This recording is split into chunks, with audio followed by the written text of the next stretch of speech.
Imagine you're 16 years old and it's your first weekend shift. You're bagging groceries under flickering fluorescent lights. Someone in line pulls out their phone and takes a photo. The next morning, your face is everywhere. Alex from Target. Alex from Target. The Alex from Target. Alex from Target. The latest social media sensation. Alex from Target becomes a national obsession. Please welcome Alex from Target. He didn't choose to be here. He was just good looking and the world made him famous. I mean, are you overwhelmed by this? Yeah. Yeah. I mean, you know. But here's the thing. Alex wasn't the one-off. The fuck are you guys? Like my real name is Alex Venegas. We're creating hundreds of people like Alex every year. And spit on that thing. Ordinary people pulled into extraordinary fame overnight. One song, one video, and your whole life has changed. At first, it looks like luck, a golden ticket. But if you look closer, there's a pattern no one talks about. Singers become a huge overnight sensation, coming under attack. And that pattern is much darker than you'd ever imagined. You, I want to fight you. Tell me where you are so I can come beat you up. We consider these threats to be death threats. This situation is hell. Let me tell you a story.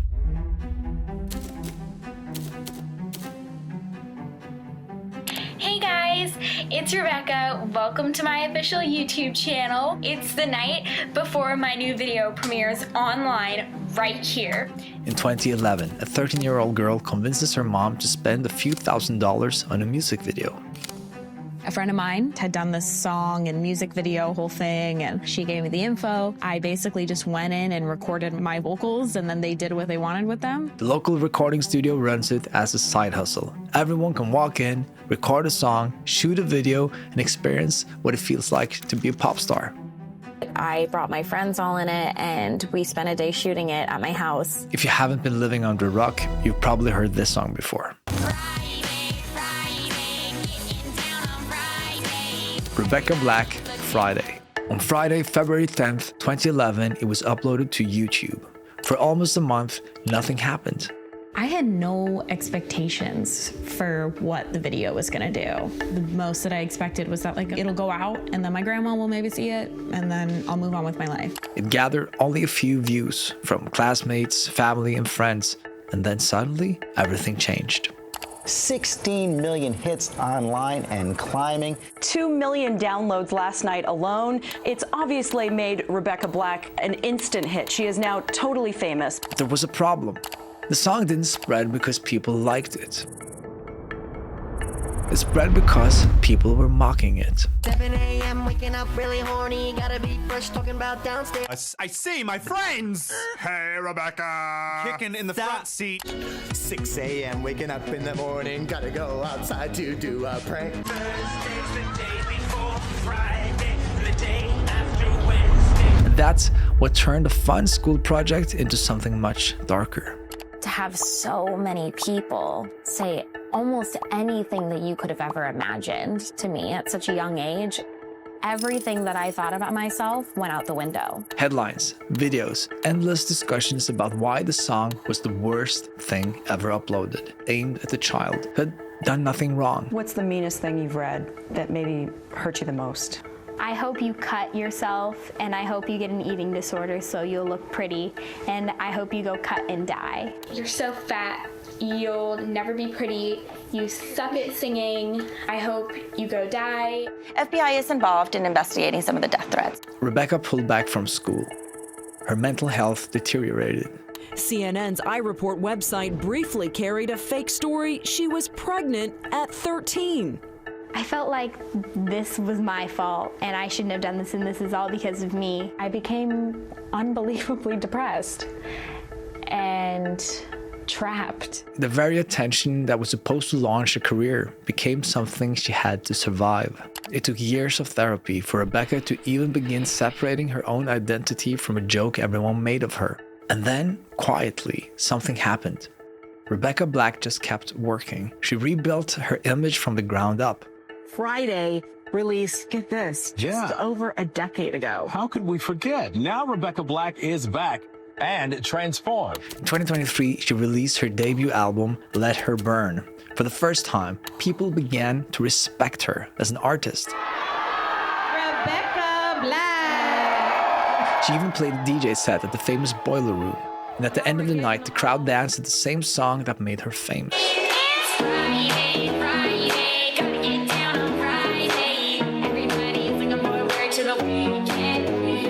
But today, when people hear the name Rebecca Black, they don't think about the artist she became. They think about the meme, the joke, the 13-year-old girl who became popular for all the wrong reasons. And that's the cruel reality of viral fame. Even if you survive it, the version of you that goes viral never dies. And maybe if I don't talk about it, people will forget. But nobody forgets. At least Rebecca Black tried to escape the moment that defined her. But not everyone runs from fame. Some step straight into the chaos.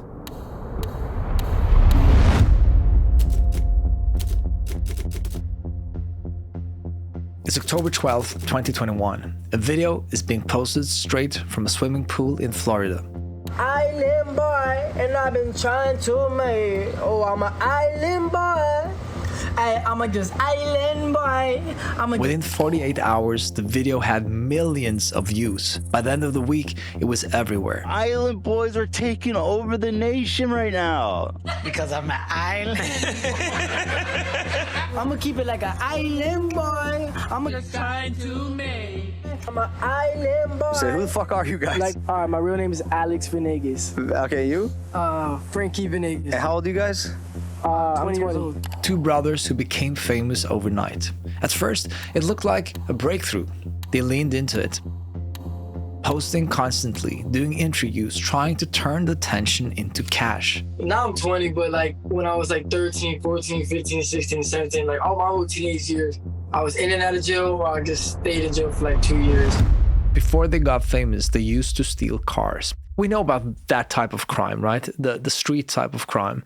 But did you know that there's a type of crime that's very, very hard to protect against? This story about an alleged group of identity thieves caught with thousands in cash. There are thieves out there that are actually able to steal your identity. They're scraping your personal info from online. Everything from your phone number to your address, email address, passwords, and then they sell it to scammers online. These identity thieves call themselves data brokers, and it's nearly impossible to stop them.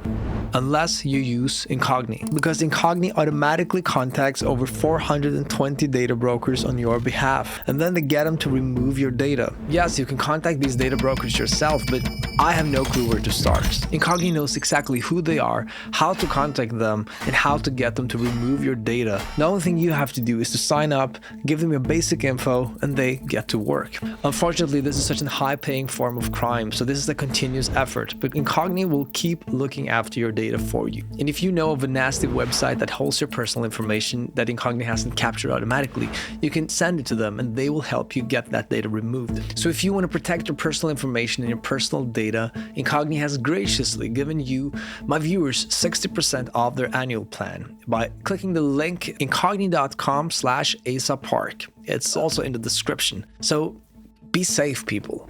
Now, let's get back to the Island Boys. Like all my whole teenage years, I was in and out of jail, or I just stayed in jail for like 2 years. They also tried to turn them on into a legitimate music career. They recorded songs, released tracks, shot music videos, but it didn't really work because the actual truth was harsh. The internet didn't fall in love with Alex and Frankie for their talent. It fell in love with the novelty, the hot mess.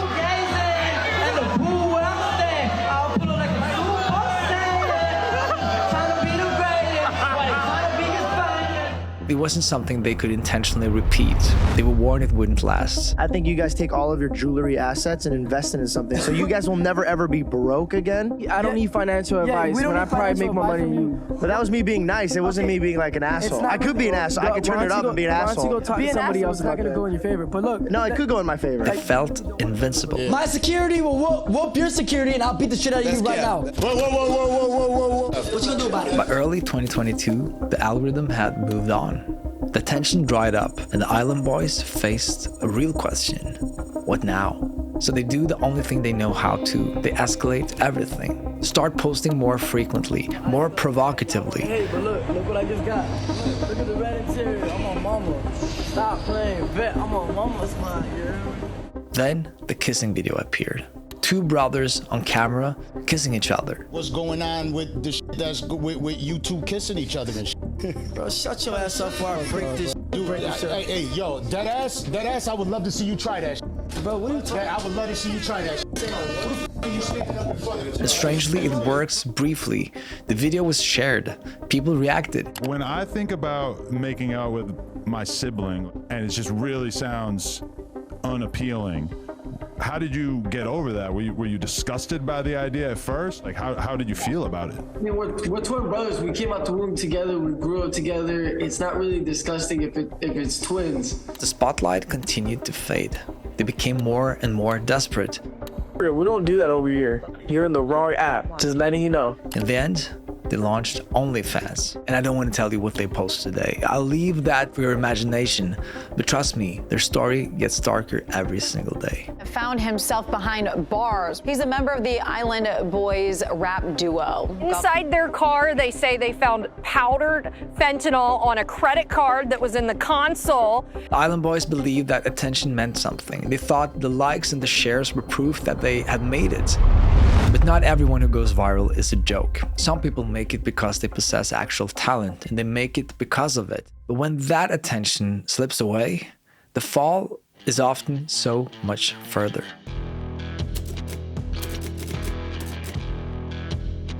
I want the best, and I'm gonna get the best. Because I'm the teacher. Class is in session. This is Gene Simmons, co-founder of the legendary band Kiss. In 2005, he led a reality show on Channel 4. You're all getting angry at each other because you're starting to understand what the stakes are. The idea was simple. Take ordinary students, form a rock band, and turn the process into a TV series called Rock School. I want what all these guys have got. What? Money, guitars, girls. 15-year-old Christopher Hardman showed up to audition. He was the shortest boy in his year, so everyone called him Lil Chris. I'm Little Chris. I have to compensate for being short in some way, so I make a lot of noise, I draw a lot of attention to myself. And the moment he opens his mouth, it's obvious he's got a voice. That's what I like. Give it to me again. 1, 2, 3, go! He's got the confidence and the kind of stage presence you just can't teach. So he naturally becomes the lead singer of the band. Chris, you're singing lead. By the end of the series, Lil Chris is standing on stage on Long Beach, California, opening for Judas Priest. At only 15 years old, he's playing in front of massive crowds.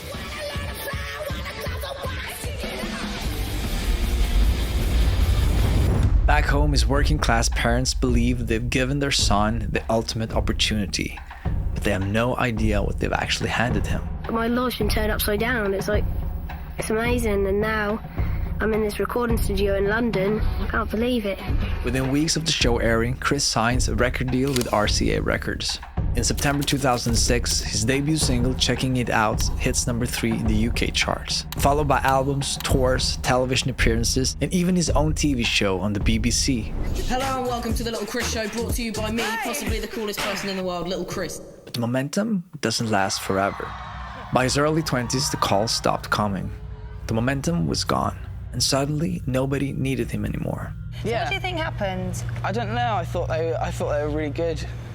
But I suppose that's just how it works. You get hits and then some don't hit quite so good. It's a tough market, isn't it? Especially when you're competing at such a young age. Yeah. Chris struggled. He couldn't cope with the loss of his stardom. His family watched as anxiety and depression took over his life. Even though Chris felt that he could talk to his family and people close to him about it, obviously being in the public eye, there's a lot of stigma. Chris posted about how he struggled with no longer being relevant, about how becoming famous at 15 isn't something he'd recommend, especially if you're untrained and unprepared for what fame actually does to you. On March 3rd, 2015, Chris tweeted that he was quitting music for good, that he was facing the reality of never reclaiming the spotlight, that maybe he just wasn't good enough. 2 weeks later, news came out. Singer-songwriter and TV personality Lil Chris has died at the age of 24. Chris Hardman was only 24 years old. The industry that made him famous at 15 quickly moved on, long before he had the chance to grow up himself. Chris's parents signed him up for the show. He followed his dreams willingly. But not everyone gets that choice. Sometimes the internet turns your life into a meme without you ever giving it permission to.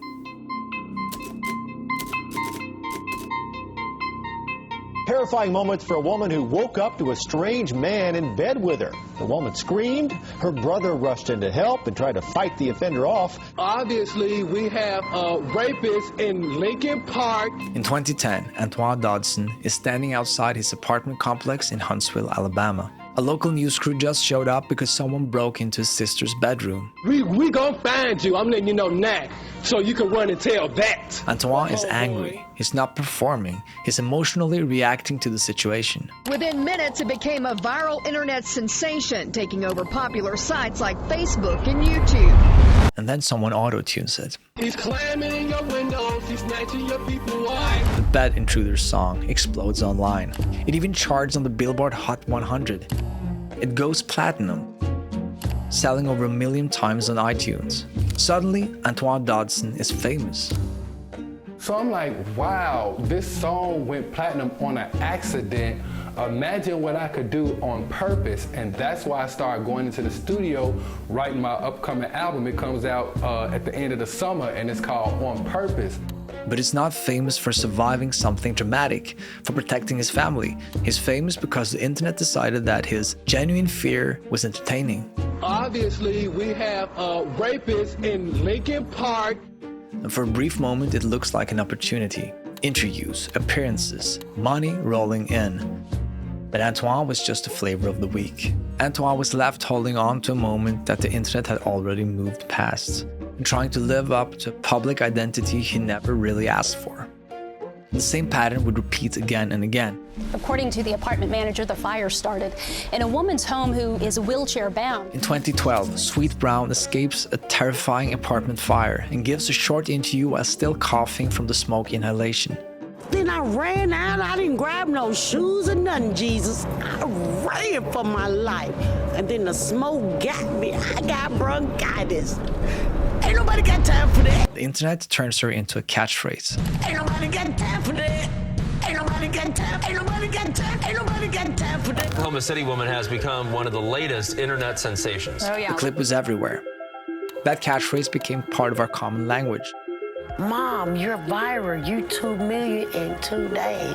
I didn't understand that. So. You said, what is viral? Is that a cream or something? That's what I thought. I thought I need to stir up something. And Dear Sweet quickly got creative on how to make a couple of bucks from her viral fame. From merch lines to acting gigs, even her own barbecue sauce. But I don't like looking at it because I don't like looking at myself like that because I look like a joke when I was really serious. I was in the passenger side of this car and he comes over on there. And then there's Kai the hitchhiker, the darkest story of all. In 2013, Kai became famous after a local news interview. He described stopping a violent assault with a hatchet. I ran up behind him with a hatchet, smash, smash, smash. He's charismatic and filtered, strange, but in a way the internet loves.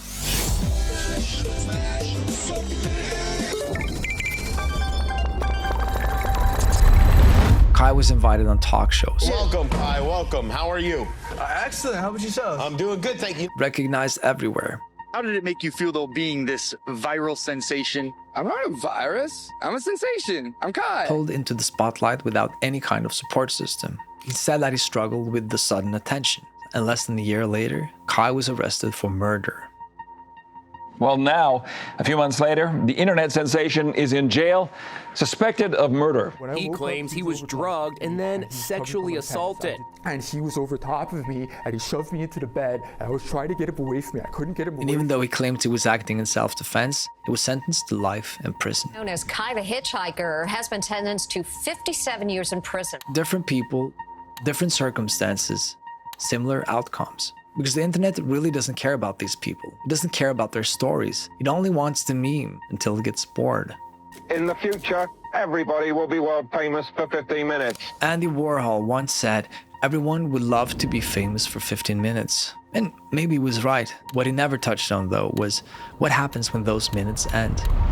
I guess a key question is, who really decides what goes viral and what doesn't? But I think the answer isn't so much who, it's what.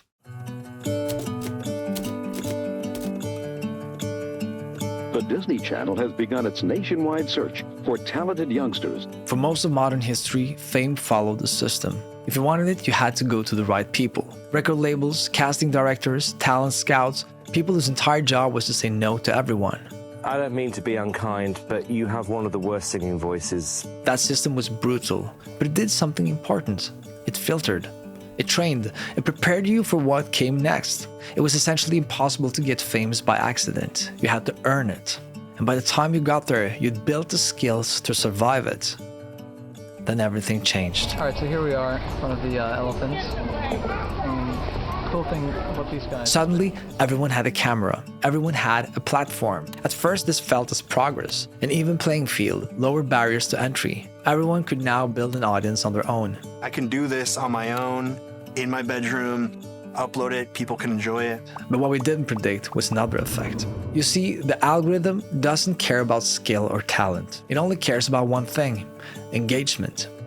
How do we consume as much of your time and conscious attention as possible? And engagement doesn't reward substance. It rewards spectacle, shock, novelty. A career takes years to build. A viral moment can happen in a weekend. And today, the entire internet basically runs on that same system. A system where you can become a celebrity by accident. What did I wish for? To be famous and be rich. Here's what we've quietly accepted. A culture that prioritizes shortcuts over substance doesn't just create bad content, it creates collateral damage. Yo, what's up, guys? I'm live right now on YouNow. The name's below. Come watch. Let's spread some positivity and love. So come on. Because when the algorithm decides a 15-year-old is famous, it doesn't warn them about what comes next. The algorithm doesn't see people at all. It sees content.